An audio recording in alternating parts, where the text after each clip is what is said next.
My grandfather ended up sexually abusing me while I was there. So I ended up breaking away from there and going, I'd like to say break away. My thing is that the history tells itself is that he molested my mother, my aunt, and my two aunts. And she did something about them. You know, and I felt like, why couldn't she, if she did something about them, why couldn't she do something about what was going on with me? You know, and I felt abandoned and left alone. You know, like nobody cared about me. That's Kevin. He suffers from emotional trauma, drug addiction, and he's also a W amputee. Join me today as I talk with him and take a seat at the curb.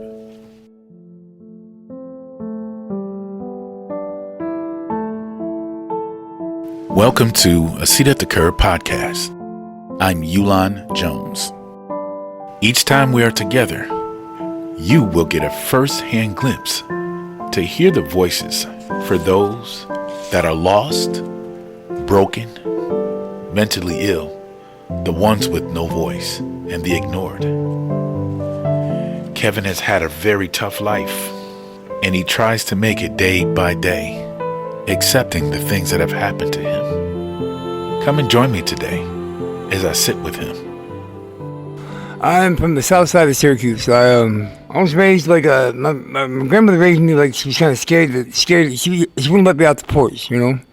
She was afraid to let me go out in the streets, you know, be with my friends because she didn't want any repercussions coming back to her, you know. Mm-hmm. And I understand that, you know, but when I got older, I kind of broke away and I went through a couple of trial relations growing up.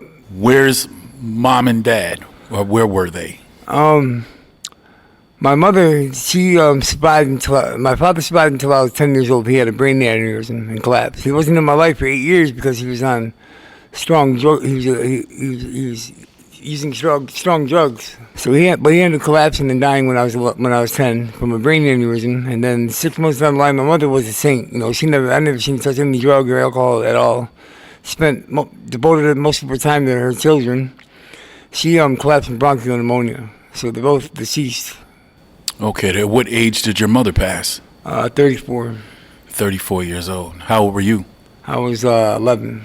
What was your life like, you know, when you finally decide to break out and when you couldn't be contained from your grandmother anymore? It was kind of out of control. I went and lived with my grandparents because my mother dropped us off at my aunt's house, and then we went. I was too strict for me, you know. I probably should have stayed there because it would have been a better structure for me. But I went to live with my aunt. My grandmother was thinking I can get away with murder, you know, and get away with everything. Sometimes it's not the answer because my grandfather ended up sexually abusing me while I was there. So I ended up breaking away from there and going, I'd like to say break away.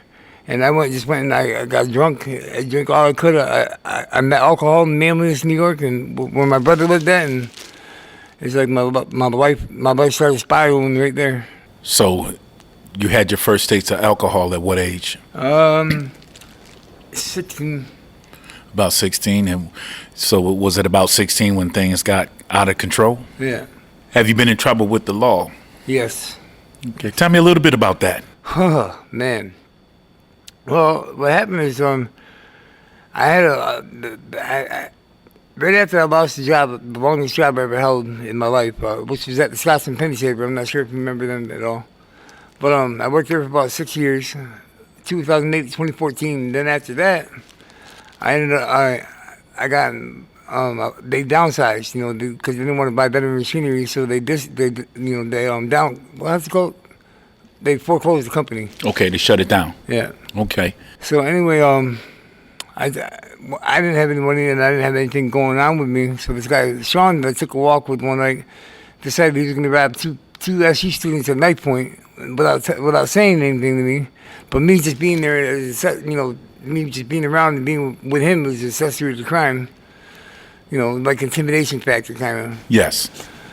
So I ended up getting robbery in the third with him, and I ended up doing 8 months in the Justice Center. They let me out on felony probation for about 6 months, and then I ended up violating probation because of a dirty urine, and I ended up going upstate for 1 to 3 years. I did about 9 months upstate correctional facility. Okay. How old were you then? At that time, I was 25 when that happened. I want to back up a little bit. Your grandfather. Are you able to kind of talk about that a little bit? Yeah. Yeah. Let's talk about your grandfather. He done some things. Yeah. And And that's kind of the only thing that I haven't really been able to, I was able to let peace with my mother because she cared, I knew she cared about us until she died.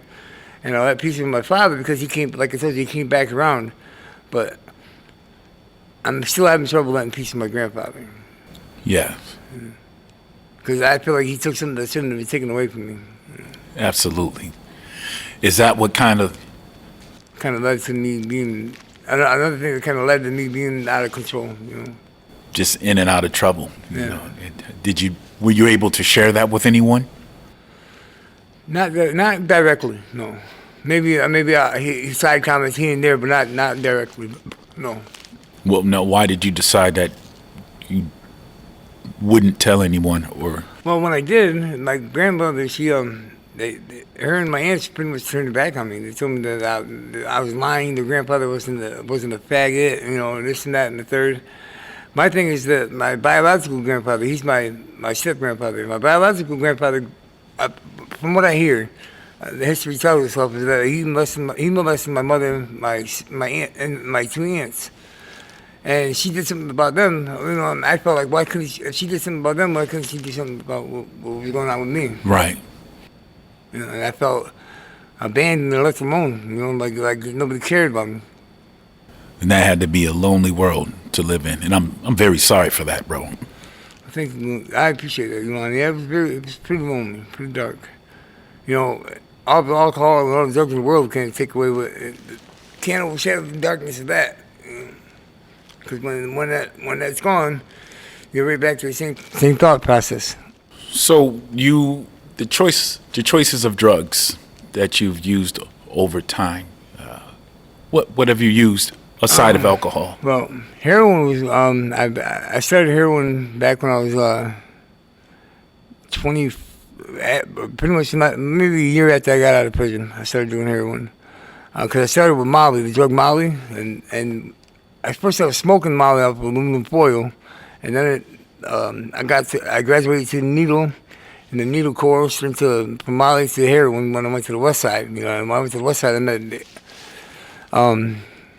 any drug you can find, really. That's why I started crack cocaine. All that. I've done that, and that's pretty much Spike. I've done that before, but. Explain Spike. That seems to be the thing in Syracuse right now. Man, I find it to be worse than heroin, man. I mean, these guys, I've smoked that night on the streets of the West Side, and I've woken up with my backpack dumped over and all this, everything gone, and that has never happened to me on heroin. You know what I mean? Like it's so much stronger. I think they load it with fentanyl. If you ask me. I have heard that it's worse than fentanyl, Yeah. or what happens when you start to need it and you can't get to it. What other withdrawal factors? Well, I usually get antsy and irritated. That's about it. You know what I mean? But with heroin on there, that was the worst withdrawal I've ever had in my life. That made me go to the point where you had to go to the bathroom on yourself or vomit. You physically had to have it. You know what I mean? Right. The spike, I think, is more of a mental thing. Like more mentally, you have to have it. You know what I mean? Okay. Would you say? But you would agree that it is very addictive? It's very addictive. Very addictive. Because there's not much. When you're around this area, all these other guys just looking at you. I'm like, well, what are you guys looking at? I might just die. I just wish I'm trying to find a better direction for myself, and I wish a lot of my friends out there would find. A lot of my associates out there would also find the same direction. Try to find a better direction. But you can't save everybody. You got to save yourself first. Amen to that. That's very, very true. What would you say is one of the very worst things that happened to you out in the streets? Probably besides my legs being amputated from being frostbite from chasing the drugs on the West Side. First, my toes got frostbitten, and on the left leg, and I didn't take care of it after they cleaned it, and at first they had to amputate the toes. So I came back out, and I was stepping in dirty slush in the wintertime, and I got it all dirty, and I got infected. They had to take the leg. and then the other leg being gone because of the infection. I was an IV injection that I tried to do about, I don't know, 10 years ago, and I had it forever. You know, it was just hanging out on my leg. You know what I mean? I would wake up, there'd be flies around my infection. You know what I mean? It was pretty crazy. I have to say the worst thing, that's probably almost, and catching cancer, you know what I mean? Because all that came from chasing, you know what I mean? And so you currently have cancer as well? Yes, yeah. Okay. Lymphoma cancer. Okay. So you are a double amputee. Cancer patient. And a cancer patient. And by the looks of you just got out of the hospital. I do, I guess taking better care of myself, man, because, it comes to the choice whether you want to live or you want to die. You know what I mean? And it all matters to take care of yourself. I'm starting to figure that out now, because me just thinking, it doesn't matter, you know what I mean? I'll be all right the next day. Well, you might be all right the next day, but in the next 10 days, you're not going to be all right, you know? Because somebody told me in Hale Creek, it was a program that I went to for violating parole. When I was on parole, Mr. Foss said to me, or said to the class one day, he's like, you make sure you look at you check on your health, because he said you can have something growing in your butt right now and not even know it. You know? And he was right, man. I mean, I think of a lot of things that people have said to me in the past, and I try to reflect on them when and it's weird. I put them together when bad things happen. I just think coincidence is kind of cool a little bit. Yeah, usually those are the times when we really start to reflect on stuff, when we're in the situation. What is your life like now, today? What are the struggles today, being a cancer patient, being a double amputee, being homeless? What is it like for you on day to day? It can be kind, because like you said when we talked earlier, like people could walk past you and they don't pay any mind to you. You know what I mean? And a lot of times you ask them something, they won't even look at it your way. Maybe a hand, you can count on one hand how many people hold the door open for me at the rescue. You know what I mean? At the rescue, my fellow neighbors over there. And it makes me more stuck on. It makes me more stuck on the drug. You know what I mean? Because I don't want to. I don't want to move towards anybody. I'm not gonna lie. I've been smoking spike every now and again. You know what I mean? Mm-hmm. But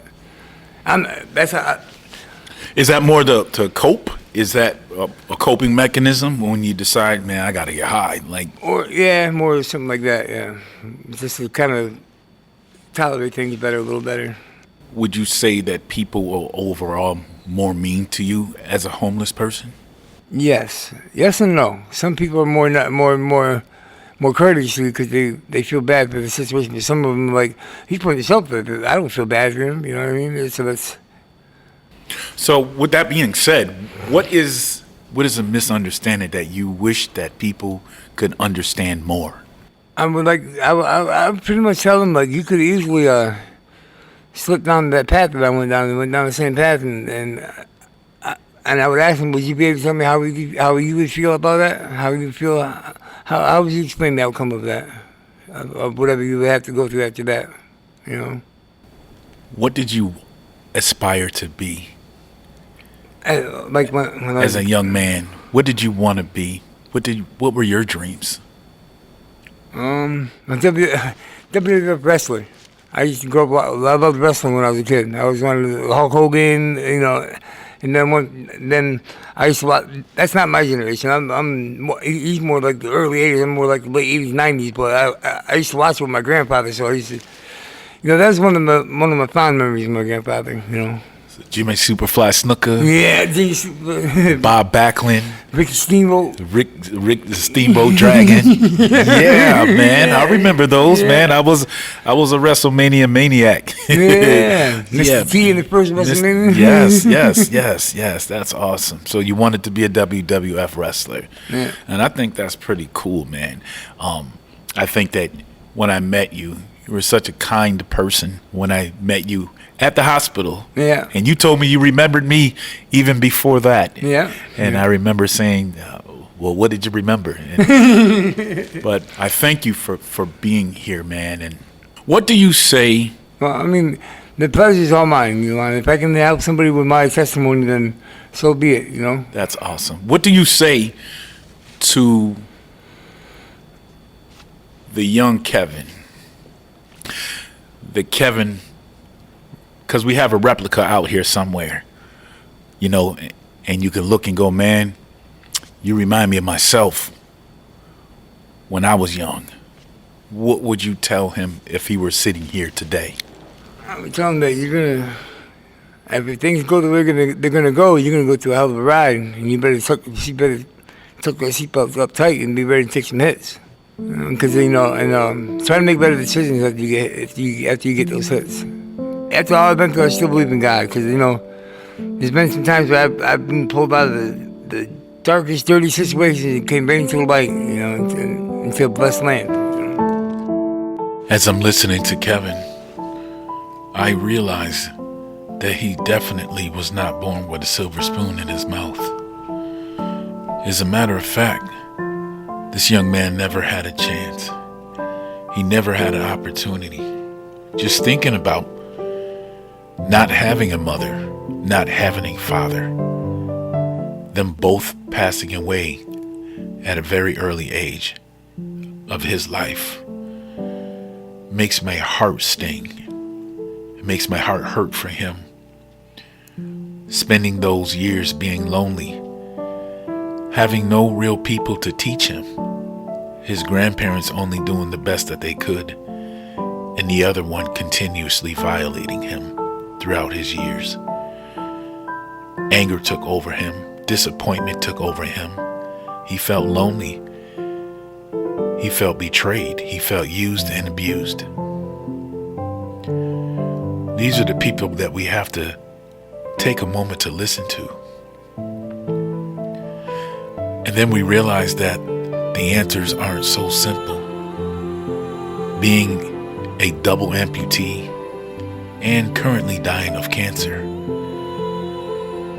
is a hard truth to look at every single day. Kevin is my friend, and he will continue to be my friend as long as his days are alive. I will hold his hand. I will hug him. I will partner with him, because he is a human being and he deserves to be loved.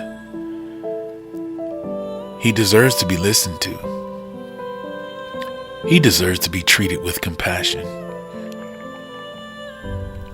All the stuff that has happened to him is not all of his fault. As a matter of fact, I'll go one further and say most of it is not his fault. This just happens to be the end result. You've been listening to A Seat at the Curb. A Seat at the Curb was created and produced by Yulon Jones. Audio engineer, Tom Zaradnik. All rights reserved, 2026. I'm Yulon Jones.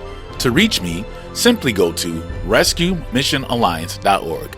That's rescuemissionalliance.org. Hey, Rev!